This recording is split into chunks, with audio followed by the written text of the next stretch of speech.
Hello, good evening. Voice और audio clear है? Audio video audio clear है ना?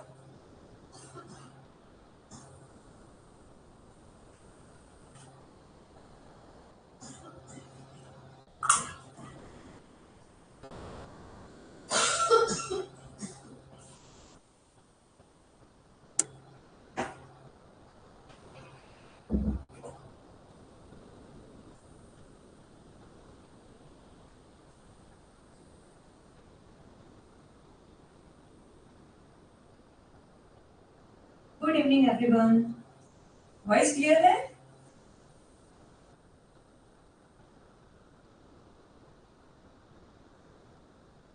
आप मैसेज कीजिए प्लीज अगर वॉइस क्लियर है।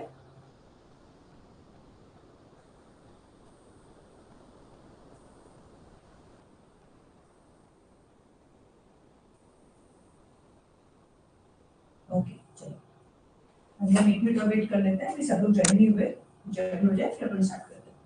तब तक कोई क्वेरी हो तो आप पूछ सकते हैं। अभी अपने को 2-3 क्लास के अंदर अपन लिबर्टी कवर करते हैं, उसके बाद में जो एमएम का एक बच्चा था ना, एक क्लास वो कवर करेंगे, फिर अपन और ज्यादा क्वेश्चंस और अभी अपन वॉल्यूम 3rd वॉल्यूम है उसका और पेपर वो भी लेंगे, ठीक है ना?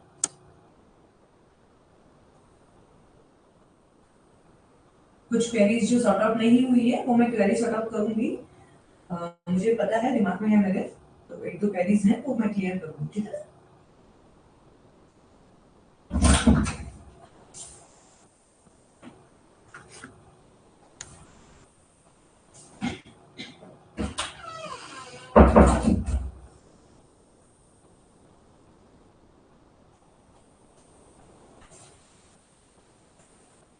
Good evening, Radhe Radhe. Join होने में लेट हुई है, क्या बात है? बोलिए अगर आपके फ्रेंड्स हैं उनको।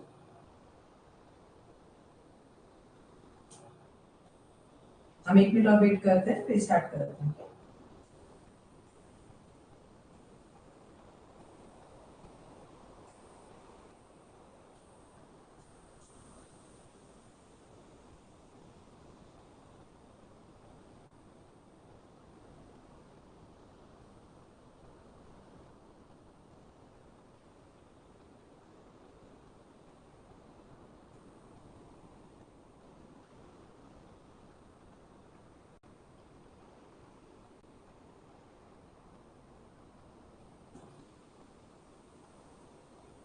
गुड इवनिंग बच्चों।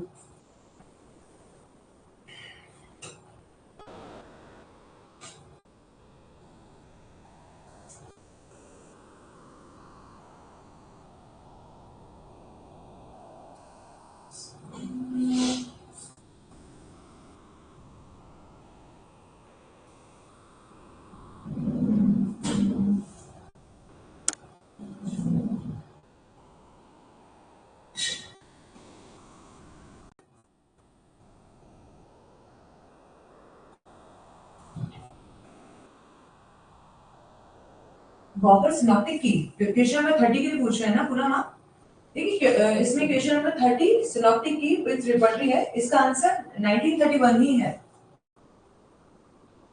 नहीं नहीं, 1832 मैंने सिनॉप्टिक की का नहीं बताया था आपको, 1931 ही है इसका आंसर। यहाँ पे ऑप्शन ही नहीं है 1832, 1931 इसका आंसर है सिनॉप्टिक ईका।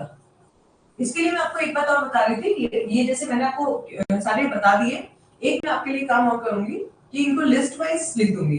अगर आप लोग कर सकते हो ठीक है, तो मैं आपको करके देती हूँ कि आपको लाइन से, जैसे मान लीजिए पहले आ गया 32, फिर आ गया 36, फिर आ गया 30, तो ये लाइन हो गया ईयर का। फिर अपने को साथ में लिखेंगे बुक्स के नाम जो अपने आ रहे हैं, ठीक है।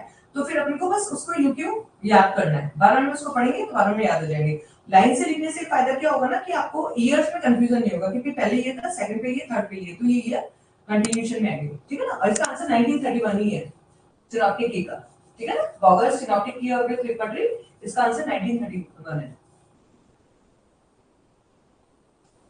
ठीक है। क्लियर करें हम? हाँ, आंसर 1931 ही है, कोई कंफ्यूजन नहीं है इसको लेकर। ये मैंने आपको बता ही दिया था कल, बीटीपीपी के अंदर,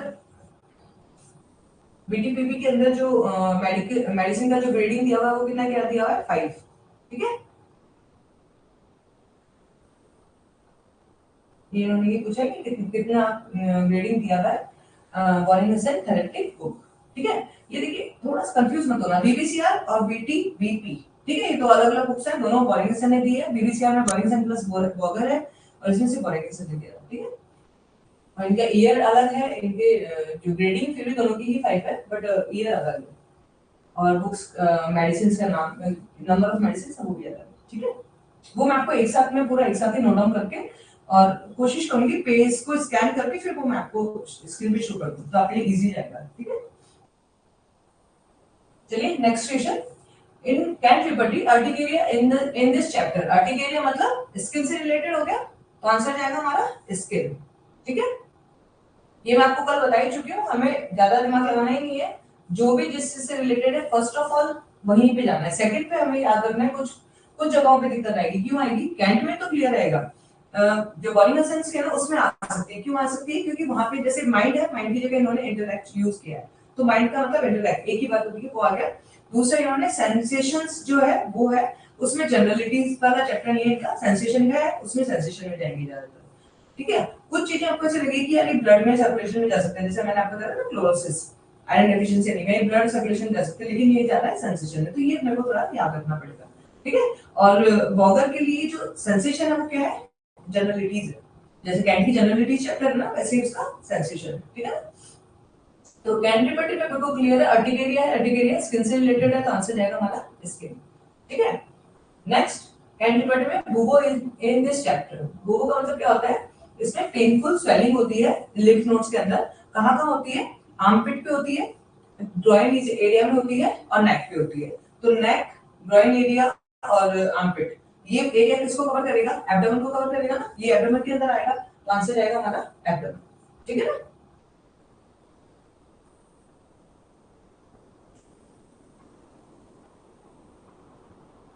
next, Kent triple lousiness belong to the chapter, अभी लॉजिनेस मतलब पेडिकुलोसिस मतलब लीज से इसका रिलेशन है, लीज मतलब ये आ गया अपना स्किन पे चला गया, ठीक है ना।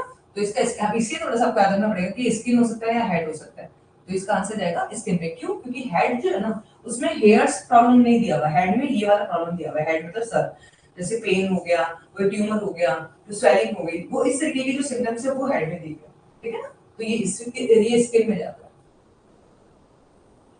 Next, the can't buttery emphysema. Emphysema related to lung, clear है ना। emphysema lung से related है, तो आंसर जाएगा हमारा chest.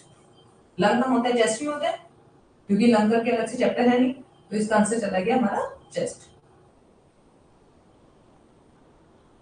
Next, in Kent repertory for urine sugar look in chapter, urine sugar किसमें दिया गया है, यूरिन शुगर दिया गया है यूरिन के अंदर ही दिया है, ठीक है। इसमें देखिए कंफ्यूजन ये हो जाता है, किडनी में भी जा सकता है, ब्लैडर में भी जा सकता है, लेकिन यहाँ पे क्या है, किडनी में किडनी डिजीजेस के बारे में दिया गया है, और ब्लैडर में भी ब्लैडर डिजीजेस के बारे में दिया गया है। लेकिन यूरिन में क्या दिया गया है, यूरिन अलग से चैप्टर है, उसमें यूरिन के सारे टाइप्स दिए गए, किस तरीके का होता है यूरिन, यूरिन में क्या क्या कंपोजिशन होता है, वो जो भी आएगा ना वो सब किसमें आता है, यूरिन वाले चैप्टर में आता है। तो इन्होंने क्या बोला, यूरिन शुगर, तो यूरिन शुगर किसमें जाएगा, यूरिन में जाएगा, ठीक है। यूरिन शुगर प्रेजेंट होता है, यूरिन में शुगर प्रेजेंट होता है, तो वो जाएगा हमारा यूरिन के अंदर। नेक्स्ट, रूब्रिक एडिसन डिजीज, अब ये आगे अपना एडिसन डिजीज है ना, ये किससे रिलेटेड होती है, किडनी से रिलेटेड होती है, तो आंसर जाएगा हमारा किडनी, ठीक है ना। अलग अलग हो गया ना, ये मैंने भी आपको बताया कि किडनी से रिलेटेड प्रॉब्लम होगी तो वो किडनी चैप्टर में जाएगी, लेकिन अगर हमारा यूरिन का कंपोजिशन आ गया, यूरिन का पीएच आ गया, यूरिन का कॉन्स्टिट्यूट वो आ गया, उसका मतलब थिक मतलब कलर डिस्कलरेशन हो गया यूरिन का, जो भी यूरिन की किसी भी कैरेक्टरिस्टिक फिजिकल केमिकल कैरेक्टरिस्टिक्स हैं वो सब अगर आ गए तो अपना हो गया यूरिन चैप्टर में, ठीक है। Addison disease related to kidney, तो चैप्टर आ गया kidney, simple.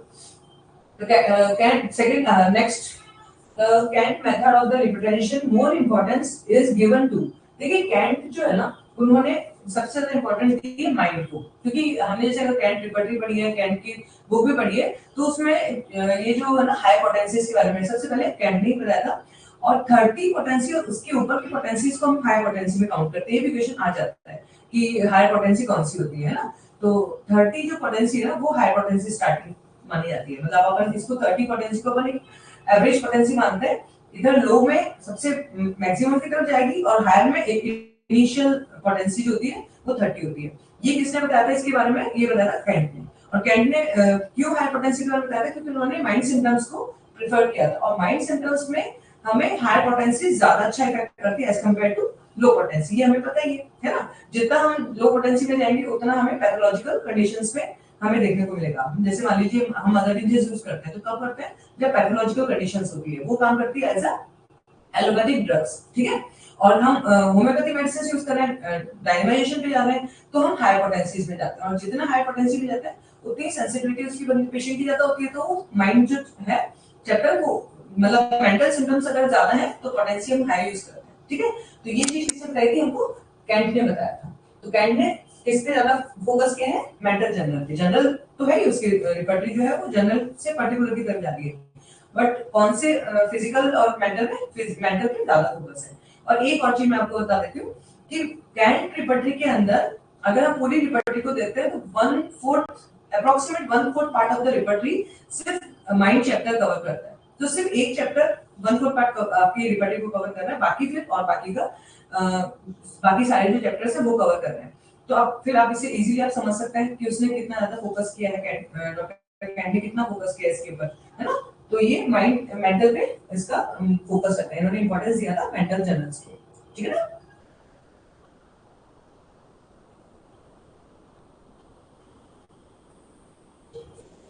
Next question, Wallingson repertory rubric ecstasy is under, अब एक्टेसी का मतलब क्या होता है, एक्टेसी मतलब होता है एक्सेस में जॉय, खुशी, ठीक है। तो अभी इमोशंस आ गए, अभी इमोशन कहां जाएंगे, माइंड में जाएंगे। अब जो वॉलिंगसन है उन्होंने माइंड की जगह क्या वर्ड यूज किया है, इंटेलेक्ट यूज किया है, तो चैप्टर चला गया हमारा इंटेलेक्ट, ठीक है ना।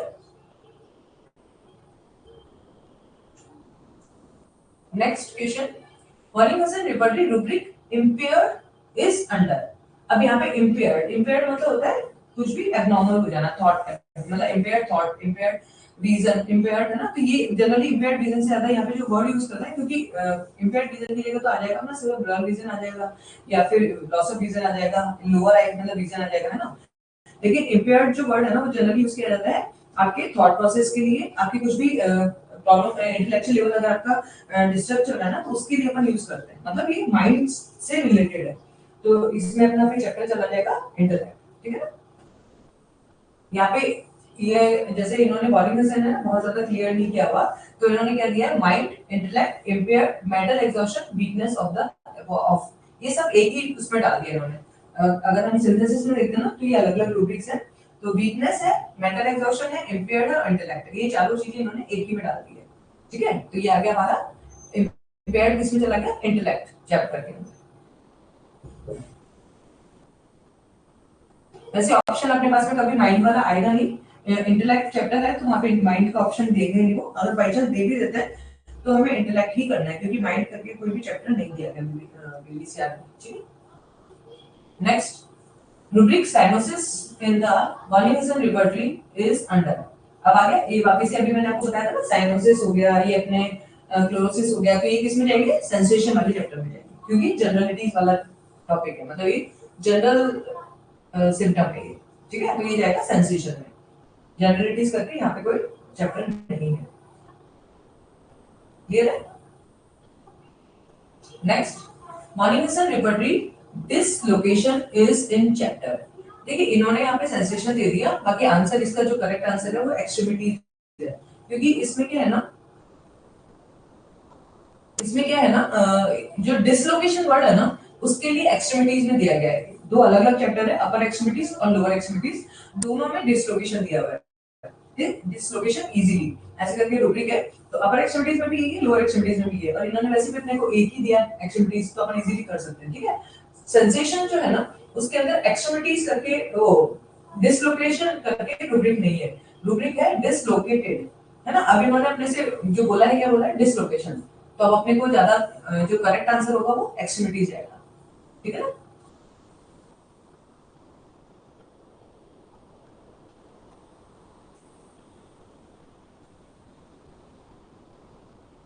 ठीक है, क्लियर है।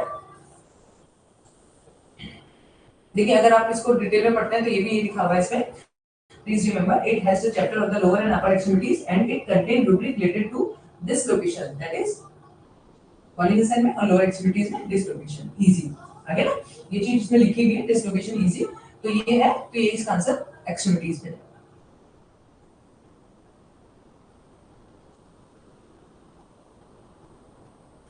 यहाँ पे जो रूब्रिक है ना वो ये है,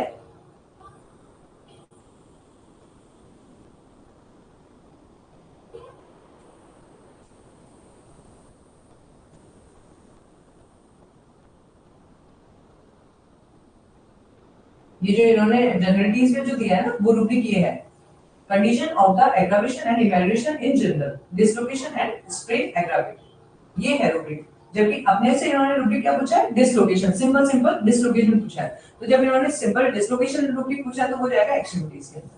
ठीक है, सेंसेशन में नहीं जाएगा। नेक्स्ट क्वेश्चन है हमारा,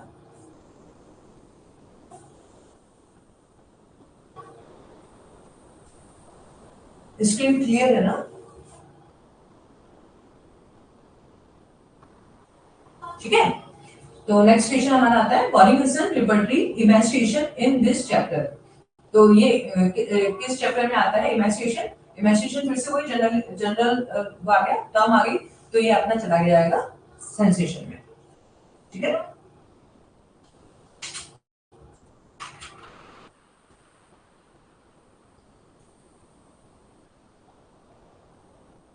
हमें यहाँ पे थोड़ा सा इसी चीज का ध्यान रखना है कि जनरल टर्म्स हैं ये, जैसे इमेंस्ट्रेशन हो गया, तो इमेंस्ट्रेशन बॉडी के लिए भी हो सकता है, लिम्स के लिए हो सकता है, सबके लिए हो सकता है।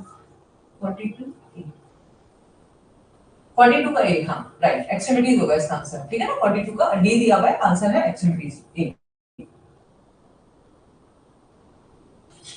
नेक्स्ट क्वेश्चन है for moving curve refer Kent repertory under chapter. अब ये सिंपल सिंपल इन्होंने क्या बोला है, मूविंग कर्व, तो कर्व का टाइप हो गया ना, तो चैप्टर चला गया हमारा कर्व।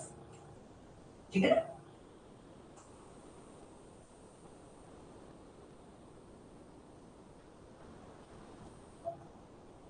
नेक्स्ट क्वेश्चन है रूब्रिक लोकिया इन कैंट रिपर्टरी। अभी हमको पता है लोकिया किससे रिलेटेड है, फीमेल जेनेटिलिया से रिलेटेड है ना, डिस्चार्ज फ्रॉम द वजाइना, तो आंसर चला जाएगा हमारा जेनेटिलिया, फीमेल जेनेटिलिया। ठीक है, next reeling in Kent repertory is placed under, reeling का मतलब क्या होता है, चक्कर से आते रहते हैं, सर घूमता रहता है, मतलब ऐसे होता है जैसे तो इंटॉक्सिकेटेड टाइप का होता है, ड्रिंक करने के बाद में ऐसे लड़खड़ाते हुए चलता है ना, उस तरीके का होता है। तो अभी देखिए यहाँ पे क्या दिया इन्होंने, हैड माइल्ड वर्टाइगो, तो किसमें जाएगा ये, वर्टाइगो में, क्योंकि चक्कर आएंगे तभी तो लड़खड़ाएगा ना, तो चक्कर आएंगे लड़खड़ाएगा, आपके पास में अलग से इन्होंने वर्टाइगो चैप्टर दिया हुआ है, तो जाएगा ये वर्टाइगो। ठीक है, next astigmatism in Kent repertory belong to the chapter. Astigmatism क्या होता है, एस्टिग्मेटिज्म में क्या होता है कि जो अपना कॉर्निया और लेंस होता है ना, उनका जो कर्व होता है ना वो मिसमैच होता है, मिसमैच कर्व होता है कॉर्निया लेंस का, इसकी वजह से विजन क्लियर नहीं होता। अब विजन क्लियर नहीं होगा तो सिंपल आप आंसर दे सकते हैं, इसका आंसर चला जाएगा अपना किधर, आई में चला जाएगा, क्योंकि ये बीमारी है। ठीक है ना, अगर हमारा विजन इन्होंने दिया होता, विजन लॉस है, कम है, ज्यादा है, नियर विजन है, डिस्टेंस विजन है, तो हम विजन पे जाते हैं। अभी इन्होंने बीमारी बताई कि ये बीमारी है, ये किस में जाएगा, तो ये जाएगा आई, क्योंकि आई की बीमारी है। ठीक है ना, एब्नॉर्मलिटी किसमें है आ रही है, कॉर्निया में आ रही है, जिसकी वजह से उसको विजन ब्लर हो रहा है। तो आंसर जाएगा अपना आई। ठीक है,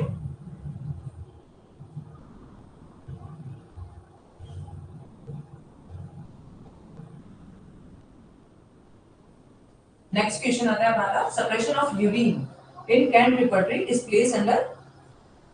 अब यहाँ पे सप्रेशन ऑफ यूरिन है, यूरिन यूरिन का कैरेक्टरिस्टिक भी है, तो आंसर चला जाएगा हमारा किडनी।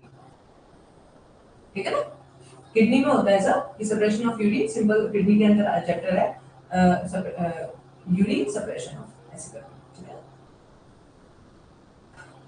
नेक्स्ट क्वेश्चन है headache and diarrhoea alternate is this example of. आप इजीली बता सकते हो, इन्होंने खुद ही बोल दिया हेडेक एंड डायरिया ऑल्टरनेट्स। तो कौन सा सिम्टम हो गई है, common symptom, pathological symptom, associated symptom और अल्टरनेटिंग सिम्टम। आंसर बताओ क्या होगा इसका आंसर, बता सकते हैं ना आप लोग।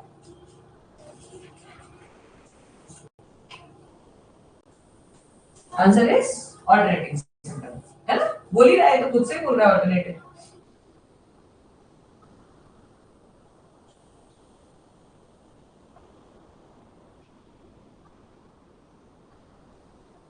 नेक्स्ट क्वेश्चन हमारा rheumatism worse from the motion is example of. अब ये इन्होंने क्या बोला है, ये अपने से पूछ रहे हैं कि कौन सा सिम्टम है, कॉमन सिम्टम है, अनकॉमन सिम्टम है, पिक्यूलियर सिम्टम है, कीनो सिम्टम है।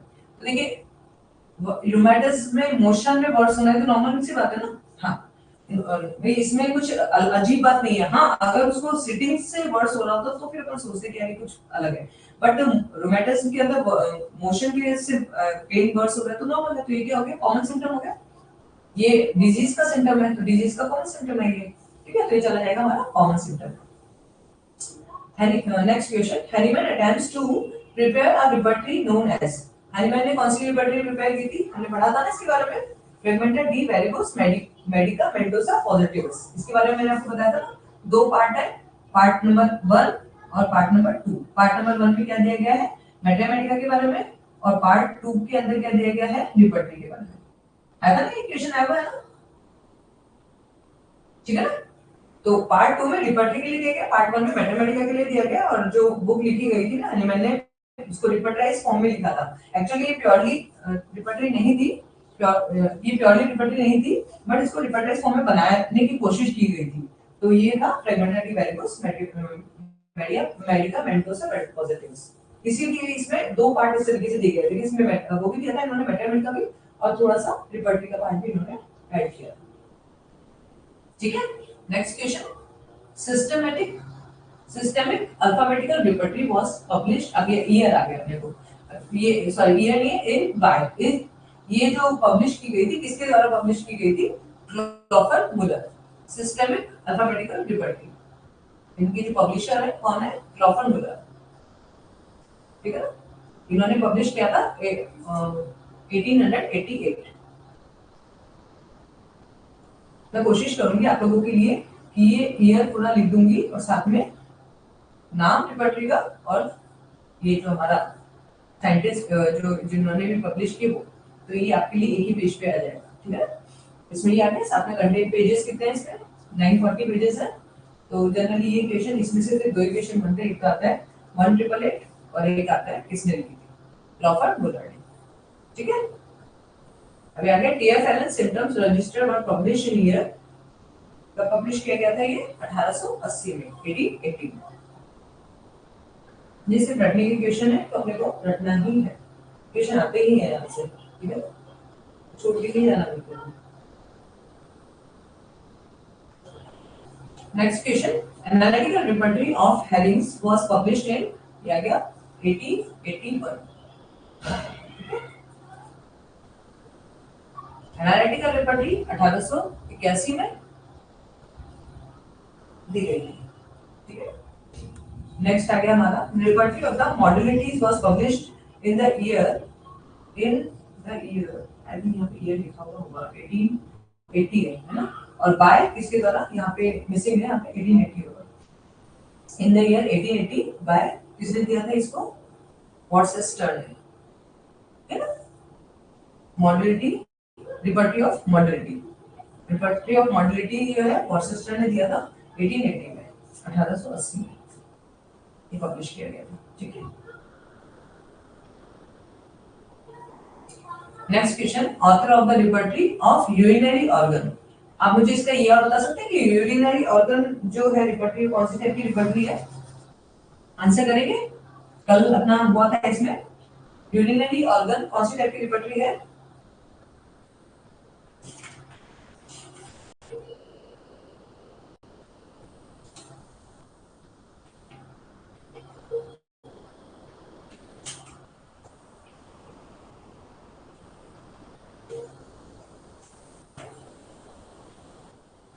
पर्टिकुलर रिपर्टरी थी, जनरल रिपर्टरी थी और रीजनल रिपर्टरी थी, सिंथेटिक रिपर्टरी। मेन तो तीन रिपर्टरी है, जनरल रिपर्टरी, रीजनल रिपर्टरी और पर्टिकुलर रिपर्टरी। बता सकते हैं कौन सी है ये? Urinary organ, regional, very good, ठीक है। तो इसको हमें जस्ट याद ही रखना है कि यूरिनरी ऑर्गन जो रिपर्टरी होता है, यूरिनरी ऑर्गन है, वो किसने दिया था? A.R. मॉर्गन ने। मॉर्गन ऑर्गन, इसको याद कर सकते हैं थोड़ा सा, यूरिनरी ऑर्गन ये दिया था मॉर्गन ने, ठीक है ना। हाइड्रोसेरेट belongs to the chapter of the Kent repertory. आप इजीली बता सकते हैं हाइड्रोसेरेट किसमें होता है? ये फीमेल मेल जेनेटिलियस में होता है, तो इसका आंसर आ जाएगा जेनेटिलियस। यहाँ पे नॉन नहीं लिखा तो नॉन ऑफ दीज आ जाएगा इसका आंसर, ठीक है। जनरलिटीज, एब्डोमेन, स्किन और नन ऑफ दीज, तो फिर आंसर क्या जाएगा हमारा? None of these. Next question है, Kent repertory rubrics exophthalmic goitre is placed at. Exophthalmic goitre जो है ना, वो आता है हमारा नेक रीजन पे, क्योंकि गॉइटर कहां पे हो गया? नेक पे हो गया। अब नेक में भी क्या है? दो है, एक होता है थ्रॉट, मतलब नेक पर थ्रॉट के लिए एक्सटर्नल थ्रॉट, इंटरनल थ्रॉट। तो इसमें क्या होता है ना, जो सिम्टम्स आते हैं इसमें पूरा का पूरा यूं करना बिल्कुल बड़ा ऐसे लटक जाता है, बड़ा हो जाता है, तो ये किसमें चला जाएगा? External throat. बाहर से दिख रहा है ना, इंटरनल थ्रॉट में अंदर से कोई प्रॉब्लम होगी तो दिखेगी, और बाहर की प्रॉब्लम होगी तो दिखेगी। तो बाहर से ये दिखता है तो इसको ये जो ये इसमें ना गॉइटर के अंदर बाहर से पूरा सिम्टम्स दिखते हैं, तो इसलिए आ गया अपना एक्सटर्नल थ्रॉट, ठीक है।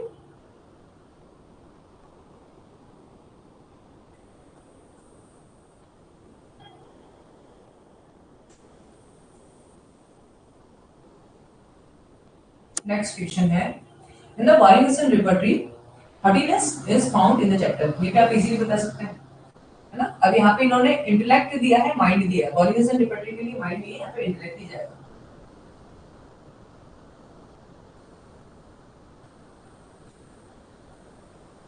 इन्होंने माइंड दिया है,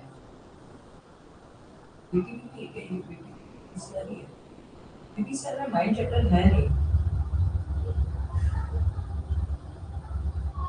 इसमें देखिए आंसर जाएगा, मैं इसको आपको कल कंफर्म बताती हूँ, क्योंकि मैंने इसमें देखा था ये आत्मान माइंड चैप्टर है ही नहीं यहाँ पे, तो ये आंसर तो इसका बिल्कुल भी नहीं है, या तो बी होगा या फिर डी होगा इसका आंसर, ठीक है। तो ये मैं आपको कल कंफर्म बताती हूँ।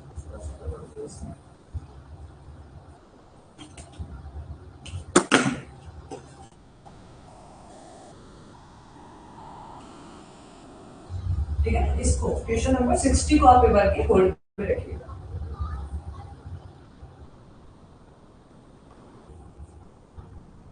नेक्स्ट क्वेश्चन, द पॉलीनिसन repertory photomania is found in the chapter. अभी फोटोमेनिया क्या है? लाइट से दिक्कत आती है दिखने में, तो ये आंसर आ जाएगा। बीटीपीपी में दिया है ना, एक्चुअली इन्होंने पॉलीनिसन रिपर्टरी बोला है ना।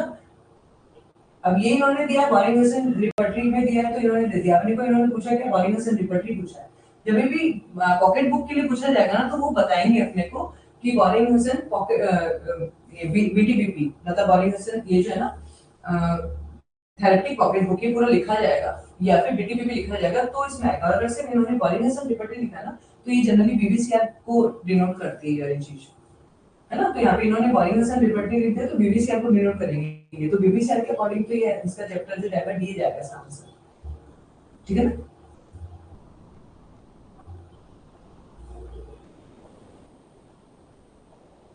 बीटीपीपी में है ना, मेन प्रॉब्लम ये है बीटीपीपी में है, हमें बीबीसीआर में जाना है। हाँ एक्चुअली हम जब भी हमें ये वर्ड दिया ना सिर्फ पॉलीनिसन रिपर्टरी, तो उसको डिनोट करने का मतलब होता है बीबीसीआर। बीटीपीपी के लिए पॉलीनिसन रिपर्टरी नहीं लिखा जाता, उसके लिए लिखा जाता है बीटीपीपी या तो और या फिर पॉलीनिसन थेरेप्टिक पॉकेट बुक लिखा जाता है। ठीक है ना। तो ये यहाँ का इसका जो मतलब है ना, इसका मतलब है बीबीसीआर है इसका मतलब। अब बीबीसीआर में इंटेलेक्ट जाएगा इसका आंसर। बाकी फिर भी मैं आपको एक बार और क्लियर बता दूंगी, और ये थेरेपी पॉकेट बुक में नहीं है क्लास में। ठीक है, ये हो गया हमारा नेक्स्ट क्वेश्चन, फोटोमेनिया। फोटोमेनिया जो है लाइट से हो गया, तो विजन हो गया, विजन में अपना विजन में चला जाएगा इसका आंसर। आंसर चला जाएगा विजन चैप्टर। ठीक है ना, फोटोमेनिया। ठीक है, part of the body and organ vision photomania, ये करके इन्होंने रूब्रिक दे रखा है। ये थेरेपी पॉकेट बुक में ही दिया हुआ है इन्होंने।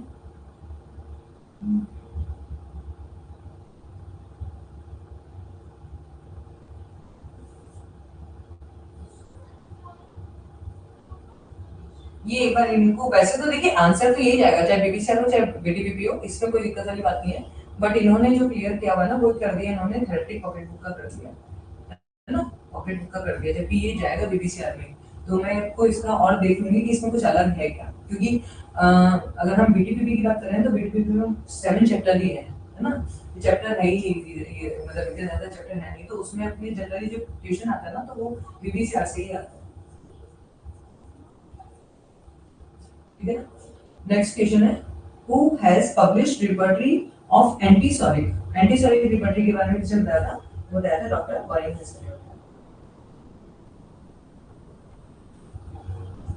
ठीक है, एंटीसोरिक रिपर्टरी ये पब्लिश की थी वॉरेन ने की थी। कब किया था, 1832 में। ठीक है, थेरेपी पॉकेट बुक किया था, और introduce the repertory of the antipsoric was published by the Warren in 1832, और रेफर किया है इन्होंने introduction to the therapy pocket book. जो थेरेपी पॉकेट बुक है ना, उसका इंट्रोडक्शन भी इन्होंने इसमें दिया था।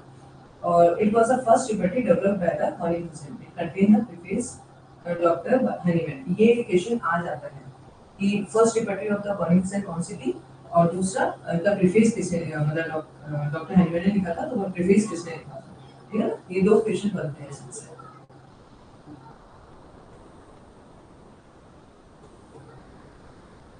जनरली इस तरह के क्वेश्चन आते हैं, first liberty developed by the burning, और एक है ये प्रीफेस दिया था डॉक्टर हनीमैन। ठीक है, next question, the total number of the section Kent repertory की टोटल सेक्शन है 37। ठीक है,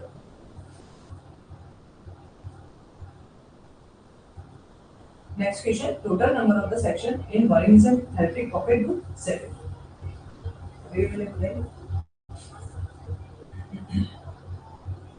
बीटीपीपी है ना, जब भी अगर बीटीपीपी के बारे में आएगा तो ये पूरा वर्ड लिखा हुआ होगा, ये तो बीटीपीपी लिखा हुआ होगा।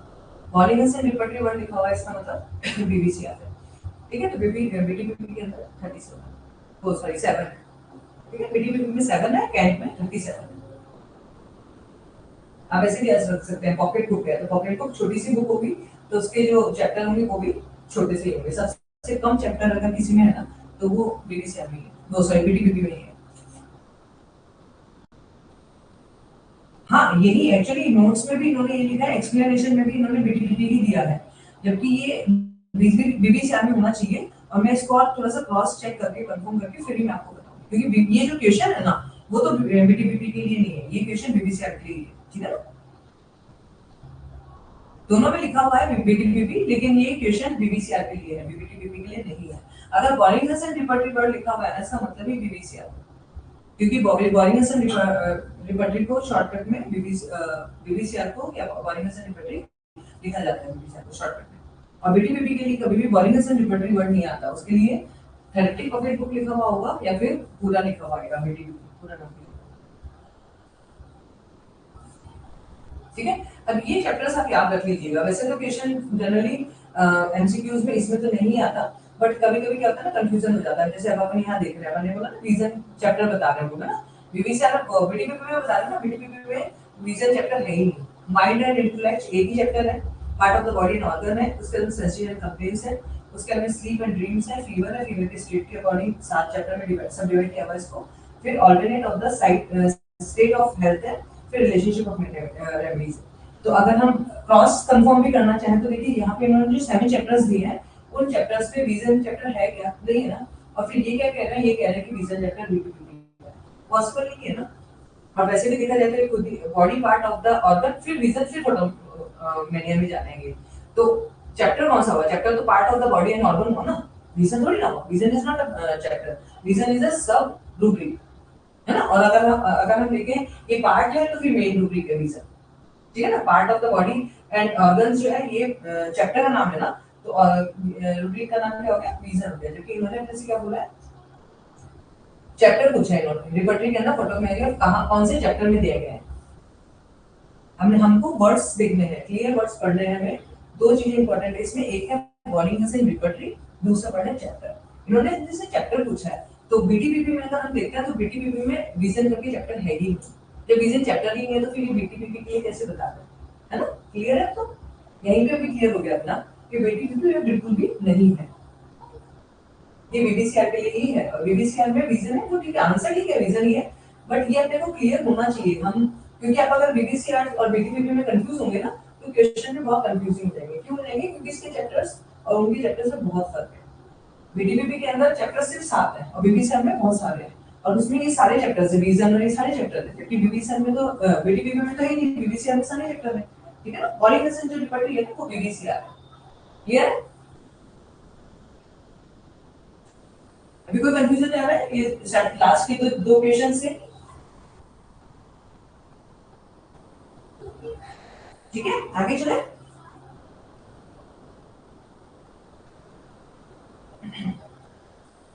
ये अपना हो गया body. Number of the section का अभी आगे, बॉगर पॉलीगेशन कैरेक्टरिस्टिक मेटामेडिका एंड रिपर्टरी, ये पूरा नाम तो इसका ये जाता है बीबीसीआर का, है ना। लेकिन इसको शॉर्ट में क्या बोलते हैं, पॉलीगेशन रिपर्टरी बोलते हैं। बॉगर इसके अंदर चैप्टर कितने होते हैं, 53 होते हैं इसके अंदर। तो 53 चैप्टर से तो अपने आप ही रीजन के सारे के चैप्टर आ जाएंगे ना इसमें, ठीक है ना। तो पॉलीगेशन रिपर्टरी के अंदर कितने चैप्टर हैं, 53। अभी इन्होंने ऑप्शन भी दे रखा अपने को 37, 7 और 38। आंसर चला जाएगा अपना नन ऑफ दीस, ठीक है ना, क्योंकि इसमें चैप्टर कितना है, 53, और अपने को याद ही रखना है 53 चैप्टर्स हैं।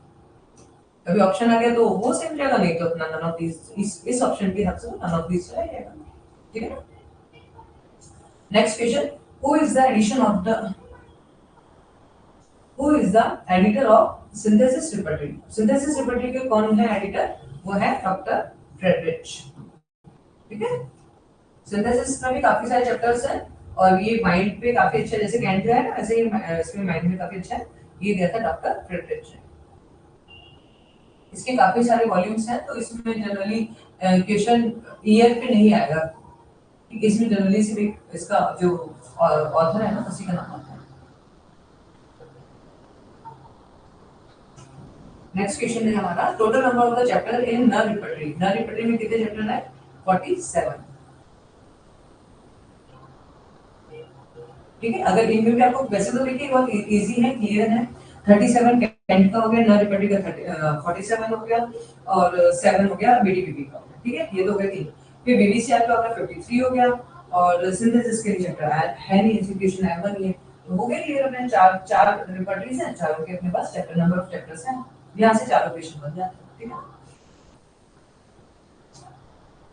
नेक्स्ट क्वेश्चन आता है, outwardly reflected picture of the internal essence of the disease. इसका मतलब क्या हुआ, हमारी जो अंदर की जो डिजीज है उसका आउटवर्ड रिफ्लेक्शन है ना, उसको हम क्या बोलेंगे, ये तो आप बता ही सकते हैं इजीली, टोटलिटी बोल देते हैं ना। ऑब्जेक्टिव सिम्टम क्या होता है, जो ऑब्जर्व हो रहा है, जो हम देख पा रहे हैं। सब्जेक्टिव सिम्टम जो पेशेंट फील कर रहा है, हमें नहीं पता चल रहा है, जैसे हेडेक, पेन, कोई भी दर्द होगा तो हम पता नहीं लगा पाएंगे, है ना, लेकिन पेशेंट फील करेगा। टोटलिटी ऑफ द सिम्टम्स जो इंटरनल डिजीज है उसको पूरा पूरा रिफ्लेक्ट कर देगा, है ना।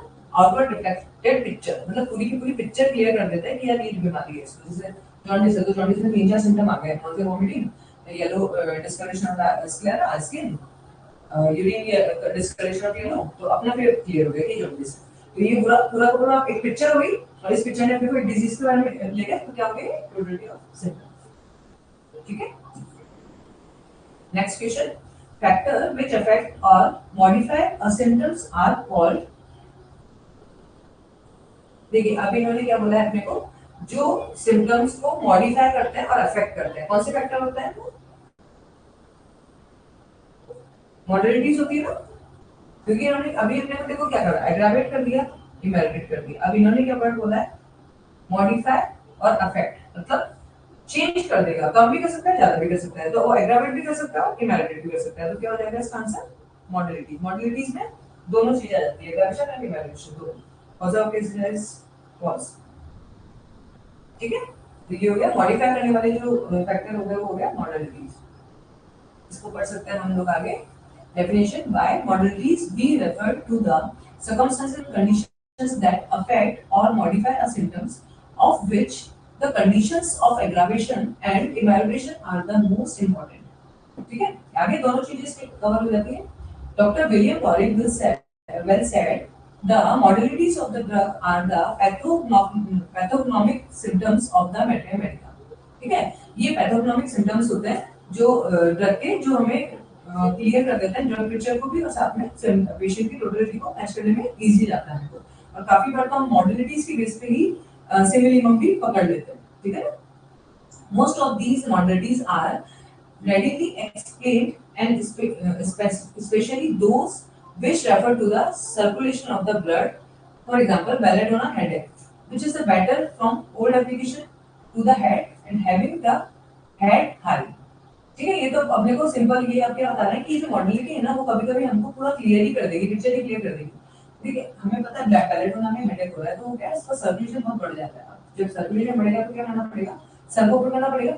सर को ऊपर करके थोड़ा सा उसका सर्कुलेशन ऊपर नॉर्मल ब्रेन नीचे की तरफ भी इसका ब्लड सर्कुलेशन जाने लग जाएगा। तो सर में जो ब्लड इन्वॉल्व हो गया है, बहुत ज्यादा सर्कुलेशन फास्ट हो गया था, वो कम होने लग जाएगा। तो उसका जो सर में दर्द था वो कंपैरेटिवली कम होने लग जाएगा। ठीक है ना, तो ये क्लियर करके इन्होंने बताई थी इस चीज को। और साथ में क्या करेंगे? कोल्ड अप्लाई करेंगे, कोल्ड एप्लीकेशन देंगे तो वहाँ पे जो बहुत ज्यादा हीट प्रोड्यूस हो गई बहुत फास्ट सर्कुलेशन की वजह से, वो भी इसको कम डाउन कर देगा। ठीक है ना, तो ये मॉडलिटी थी कोल्ड एप्लीकेशन और हेड हाई का नाम है ना, और ये हमारे को इसने पूरा पिक्चर को क्लियर करती है। ठीक है, by aggravation is meant and increase and intensifications of already existing symptoms by some applicable circumstances and or conditions. ठीक है, ये हमें पता है ये एग्रावेशन मतलब बढ़ जाना और इमेरिटेशन मतलब कम हो जाती है। उस जो भी सर्कमस्टेंसेस होंगे, सिचुएशंस होंगी, उनसे हमारी प्रॉब्लम कम हो जाएगी। ठीक है, ये इसमें लिखा हुआ है इन्होंने। नेक्स्ट क्वेश्चन आता है हमारा, totality of symptoms was introduced in aphorism. अभी हमें याद ही रखना है कि टोटलिटी अभी ऑर्गेनल में भी आपने पढ़ लिया होगा कि कौन-कौन से एफोरिज्म में कौन-कौन से किसमें एक्सप्लेन किया गया है। अभी हमें याद ही रखना है क्योंकि काफी बार ये एफोरिज्म वाले क्वेश्चंस आते ही आते हैं। ठीक है, तो टोटलिटी ऑफ सिम्पटम्स किसमें दिया गया है? एफोरिज्म नंबर 7 में दिया गया है। यहाँ पे आप थोड़ा सा पढ़ सकते हैं कि एफोरिज्म नंबर 2 में तो क्या दिया है? Highest ideal of cure. बस इतना याद करेंगे बहुत है। हाईएस्ट आइडियल ऑफ क्योर किसमें गया है? एफोरिज्म नंबर 2 में। एफोरिज्म नंबर 5 में क्या दिया गया है? Useful to the physician in assisting him to cure and the particular of the most probably exciting cause। यहाँ इंपॉर्टेंट क्या है क्योंकि एफोरिज्म 5 में एक्साइटिंग कॉज के बारे में बताया गया। ठीक है, तो आपने को सिंपल सिंपल इतना से ही याद रखना है कि एफोरिज्म 2 में क्या है? Highest ideal of cure. एक आपने पहले भी पढ़ा होगा, आपको याद भी होगा, बस इतना याद है बहुत है। इसमें एक्साइटिंग कॉज के बारे में दिया गया है। ठीक है, और उसके बाद में हम आगे बढ़ते हैं। उसको पढ़ लेते हैं पूरा। Exciting cause of the acute diseases as also the most significant point in the whole history of the chronic disease to enable him to discover its fundamental cause, which is generally due to the chronic miasm. In these investigations, the ascertainable physical constitution of the patient, especially when the disease is chronic, ठीक है, his moral and intellectual character, his occupation, mode of living habit, his social and domestic relations, his age, sexual function, etc. are to be taken into the consideration। अब ये इन्होंने ये जो मतलब short मतलब इतना बड़ा कुछ लिख दिया है, हम इसको शॉर्ट में करना पड़ता है कि acute disease हो या chronic disease हो, दोनों में इंपॉर्टेंट चीज इतनी सी है कि एक्साइटिंग कॉज क्या है। तो एक्साइटिंग कॉज कैसे पता चलेगा? जब हम उसके बारे में डिटेल निकालेंगे। क्रॉनिक डिजीज के बारे में हमें डिटेल निकालनी पड़ेगी, उसका लाइफस्टाइल कैसा है, उसकी लाइफ में हो क्या रहा है, उसका ऑक्यूपेशन कैसा है, वहीं से उसका एक्साइटिंग पॉसिबिलिटी आएगा कि उसको बाद में प्रॉब्लम जारी क्यों है और हमें क्यों उसको ट्रिगर कर रहा है ना। तो एफोरिज्म 5 में एक्साइटिंग पॉसिबिलिटी है, इतना से आप करें सफिशिएंट है। फिर हमारा आता है नेक्स्ट एफोरिज्म नंबर 7। उसमें क्या दिया गया है, उसमें दिया गया है डिजीज द परसिस्टेंट नो, अब हम बता चुके वैसे तो टोटलिटी है, लेकिन हम इसको थोड़ा सा डिटेल में पढ़ लेते हैं।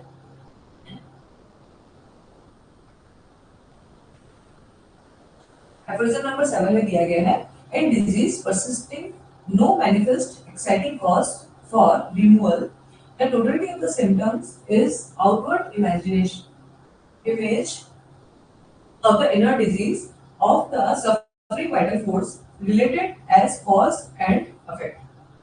These symptoms alone must constitute the medium through which the disease demand and point out its curative agent.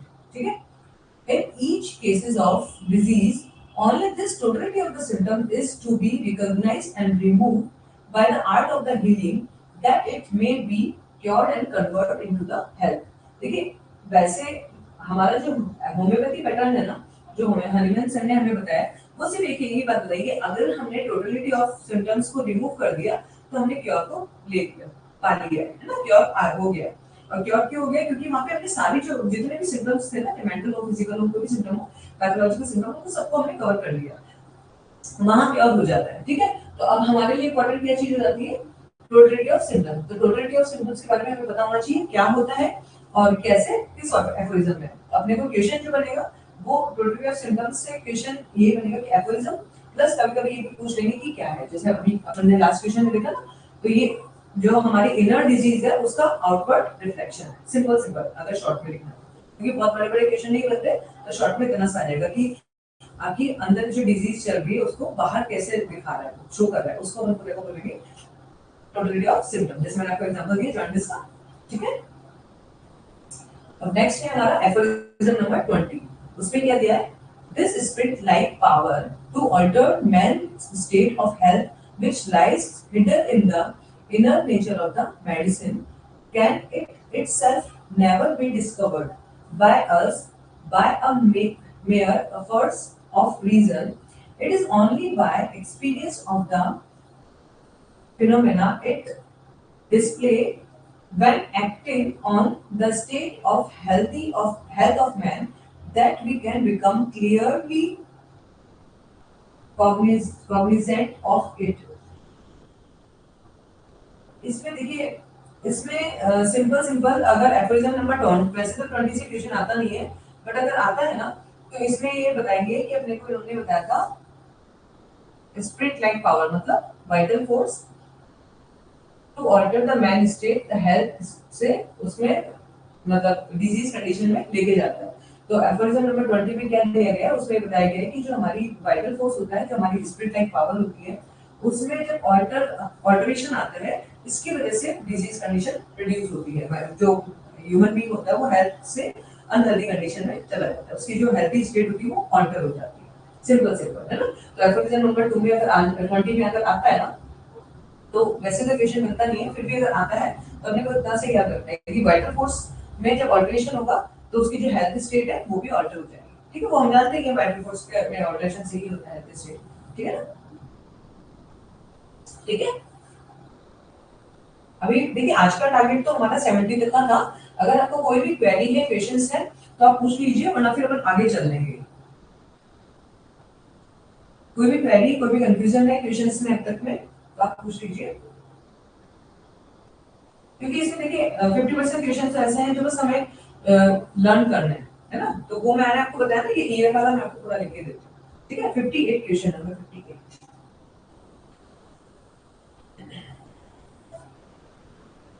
Hydrocele question number 58 के अंदर क्या दिया गया है, हाइड्रोसील दिया है। हाइड्रोसील का मतलब क्या होता है, swelling of the scrotum. Scrotum में जब स्वेलिंग आती है, पानी भर जाता है ना, तो ये किस में जाएगा, मेल जेनिटल में चला जाएगा।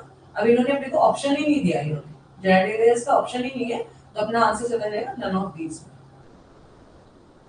ये रहा।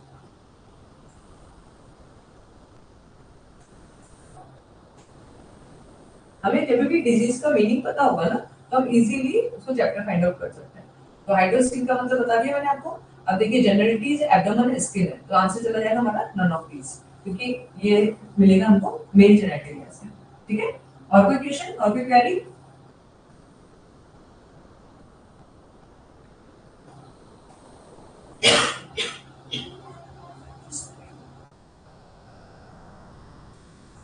आगे चले अपन,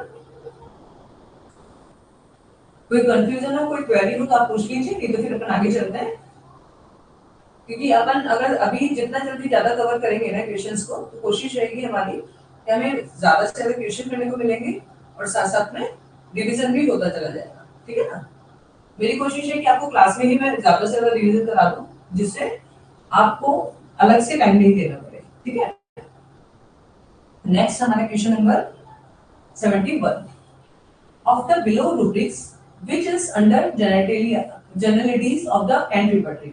अब इन्होंने अपने से क्या पूछा है, कौन सा रूब्रिक है जो जनरलिटीज में आता है।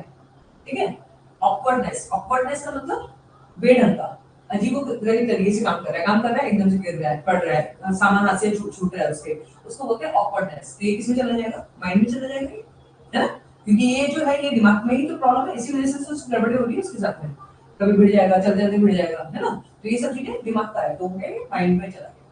सेकेंड हमारा आ गया फील बेटर व्हेन कॉन्स्टिपेटेड, जब वो कॉन्स्टिपेटेड होता है तो उसको अच्छा लगता है। ठीक है, ये अपन अभी एक बार देख लेते हैं, ये कॉन्स्टिपेशन वाले जो है चैप्टर उसमें भी जा सकता है, जनरलिटीज में भी जा सकता है, इसको अपन एक बार होल्ड पे छोड़ते हैं, जो क्लियर है पहले उनको क्लियर करते हैं, है ना। Chilliness from the putting head out of bed, fever, chilliness. अभी तो इन्होंने खुद नहीं बोल दिया कि फीवर चिलीनेस, तो जब फीवर होता है, ठंड लगती है, तो वो क्या करता है, अपने हाथों को बाहर निकाल लेता है, तो उसको अच्छा लगता है ना, तो उसको अच्छा लगता है। तो ये अपना चैप्टर किसमें चला गया, फीवर वाले में चला गया, फीवर चिली करके, तो ये तो अपना कैंसिल हो गई।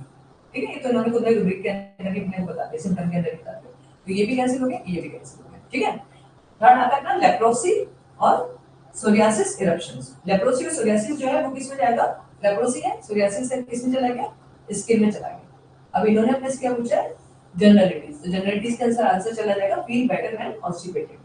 ठीक है ना, ये जो है ना लेप्रोसी है, सोरियासिस है, ये दोनों कंडीशन जो है वो स्किन से रिलेटेड है, तो ये स्किन में ही जाती है, ये अलग से इसमें जनरलिटीज में नहीं है ऐसा। ठीक है ना, तो आंसर अपना हो गया फील बेटर व्हेन कॉन्स्टिपेटेड, ये आ गया अपना जनरलिटीज का रूब्रिक है। ठीक है, next question, of the below in which repertory evaluation is omitted in relationship of remedies। अब ये हमने को क्या बोल रहे हैं कि कौन सी रिपर्टरी है जिसमें इवैल्यूएशन को रिलेशनशिप के अंदर दिया गया है, रिलेशनशिप ऑफ रेमेडीज है ना, उसके अंदर इन्होंने दिया है, तो वो रिपर्टरी है अपनी बॉर्निंग सेल। ठीक है, बॉर्निंग सेल में दिया गया है, क्योंकि इवैल्यूएशन और एग्रावेशन जो है ना, वो जिस भी सिम्टम्स की है वो कैंट और सिंथेसिस में तो उसी कंप्लीट, इनफैक्ट तीनों रिपर्टरीज में तो वहीं के वहीं दिए गए, जैसे सिम्टम दे दिया फिर वहीं पे वो आपको इवैल्यूएशन और वो बता देंगे। लेकिन जो बॉर्निंग सेल है ना, उसमें रिलेशनशिप ऑफ रेमेडी जो है उसके अंदर इवैल्यूएशन का बताया गया। ठीक है ना, बॉर्निंग सेल का बीटी, ये बीटीपीपी है, देखिए लिखा हुआ है ना, क्लियर कट लिखा हुआ है, Boenninghausen therapeutic pocket book, ये बीटीपीपी। ठीक है, नेक्स्ट क्वेश्चन है हमारा, mind chapter of the Kent repertory was prepared by, ये किसने बनाई थी, बनाई देखिए कैंट ने इसको, वो क्या था, मतलब ये लिबर्टी लिखी थी, बट इसको जब पूरी तरह से कंपाइल फॉर्म करके रिपर्टाइज फॉर्म में बनाया गया था, वो बनाया गया था ली के द्वारा, एडब्ल्यू ली, क्या था, दोनों ने था, ली और लिपे ने, लेकिन इसमें ली का ज्यादा अच्छा रोल था। ठीक है, ये देख सकते हैं अपन, history of the Kent repertory, ये कैंट के जो वो है ना फिलोसफी एंड उसमें लिखा हुआ है, ये history of the Kent repertory taking help from Kant, Lee start working and compile the mind and head section. Later then Lee become blind and Kant took it up and revised and arranged it according to his own plan। इन्होंने जो लिखा था ना वो पूरा compile किया था, वो तो ली ने कर दिया था, लेकिन बाद में वो अंधे हो गए थे, उसके बाद फिर कैंट ने इसको कंटिन्यू करके, और जो उनका मन था ना कि उसको कैसे प्लान करना है, किस तरीके से आगे पीछे रखना है, वो फिर ये चीज कैंट ने की थी, तो नाम इसमें कैंट का आ गया था, लेकिन शुरुआत जो हुई थी वो ली की तरफ की गई। ठीक है, नेक्स्ट क्वेश्चन है, hypertension is given in, hypertension किसमें दिया गया है, कार्डियक रिपर्टरी में, सिंथेटिक में, बोथ में और नन में।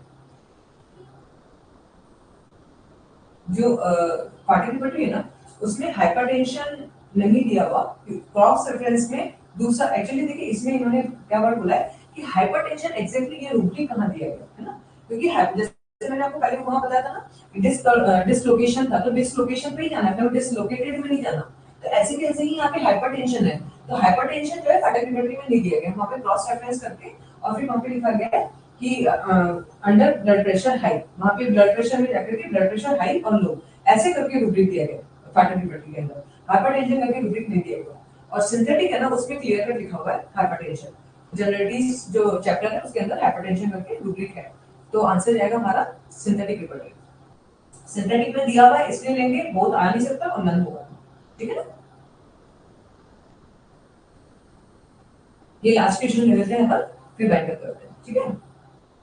Last, illusion of the touch is given in the next chapter of the Canterbury। अब ये illusion of touch is given, अभी ये आ गया आपका illusion आ रहा था ना कल, hallucination, delusions, ये जो माइंड में आता है illusion of touch है, वो जनरलिटीज में है, ठीक है ना। माइंड चैप्टर के अंदर तो hallucination, delusion और illusion जनरलिटीज में है, तो ये आ गया अपना जनरलिटीज में जाएगा इसका आंसर, ठीक है। अभी हमारे पास 1 मिनट है, कोई क्वेश्चन है, कोई कंफ्यूजन है, पूछ सकते हैं आप।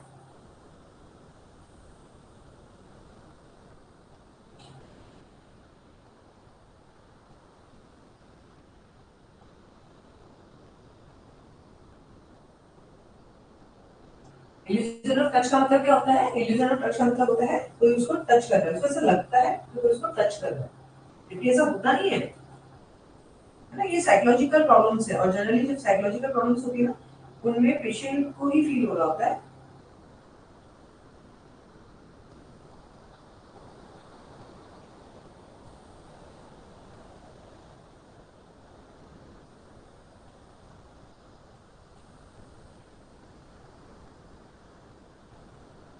वहां पे दिया है हाइपरटेंशन, लेकिन हाइपरटेंशन पे आप आगे देखेंगे ना, वहां पे आगे मेडिसिन नहीं दी हुई। हाइपरटेंशन देने के बाद में फिर उन्होंने क्रॉस रेफरेंस कर दिया, मतलब उसको दे दिया गो टू दिस ऐसे करके, वहां पे वो नहीं दिया होगा, मतलब आगे रेमेडी अगर नहीं दी हुई इसका मतलब उसको रूब्रिक नहीं मानेगी। रूब्रिक दे दिया, लेकिन आगे उन्होंने रेमेडी तो दी नहीं ना, तो अब हम उस रूब्रिक को ले सकते हैं या नहीं ले सकते, है ना। तो फिर वो रूब्रिक नहीं लिया जाता, उसको रूब्रिक में कंसीडर नहीं करते हैं। यहाँ पे रेमेडीज दी भी उन्हीं को अपन कंसीडर करते हैं।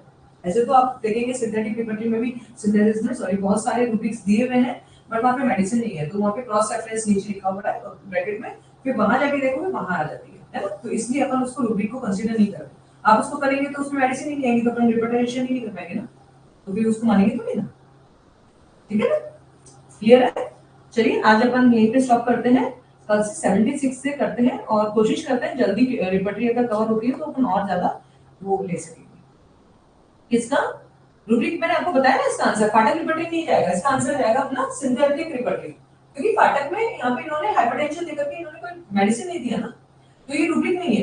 रूब्रिक होने का मतलब है रूब्रिक होगा और साथ में वहां पे सामने मेडिसिन दी होगी, मेडिसिन नहीं दी और वहां पे नीचे इन्होंने क्रॉस रेफरेंस में नाम दे दिया कि ब्लड प्रेशर लो और हाई ऐसे करके दिया हुआ है, तो लो प्रेशर हाई में आ गया, तो फिर अपन वहां जाकर के ढूंढते हैं वहां मेडिसिन दी हुई है ना। तो रूब्रिक कौन सा हो गया उनका? ब्लड प्रेशर हाई करके रूब्रिक है, हाइपरटेंशन नहीं है, ठीक है। क्लियर है? तो इसका आंसर सिर्फ सिंथेटिक जाएगा। ओके, आज के लिए यहीं पे, फिर मिलते हैं आप कल। Okay, bye bye.